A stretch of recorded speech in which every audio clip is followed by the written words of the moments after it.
What are the microtubules? So you already know that the cell has some shape.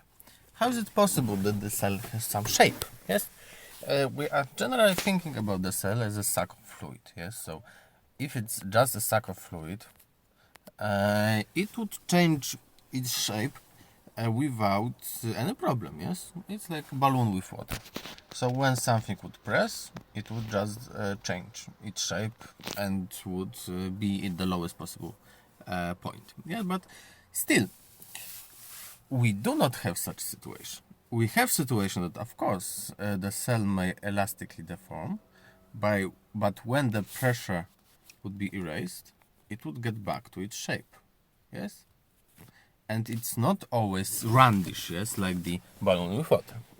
How is it possible? It's possible because of the cytoskeleton.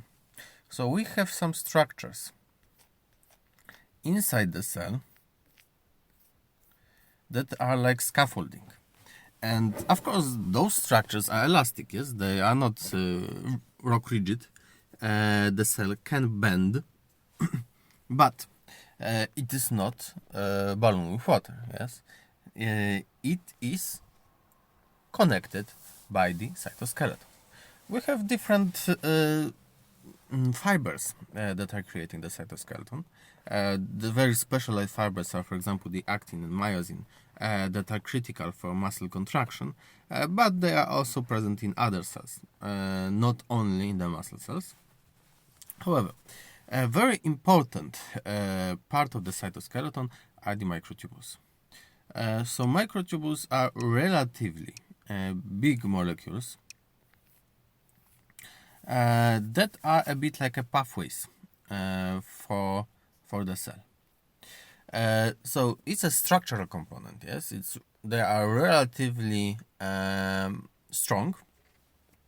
They give relatively a lot of the structure for the cell, but also they have some secondary purposes, like a highway for transportation. Yes, so when you imagine the cell from the molecular perspective, it's huge. Yes, from our perspective, it's tiny, of course, but from the perspective of the molecules, it's huge. And to get organized where each molecule should go in order for everything to work efficiently, it is not so easy to master. Yes. So when we are coordinating us in the world, we need some map. Yes. Map that we have. Here we have a lake. Here we have some city and so on. But still, a map of the situation that here is a city, here is a lake is not enough. We need some road map. So where are the roads? Yes, how to transport ourselves from place to place. So we need to have all of the highways, all of the roads written down on the map and say you need to turn left here to get to the city, you need to turn right here to get to the lake, and so on. So from this perspective, the microtubules are a bit like those pathways, like those highways, like those roads. Some of the substances, of course not all, are traveling on or through the microtubules. Okay.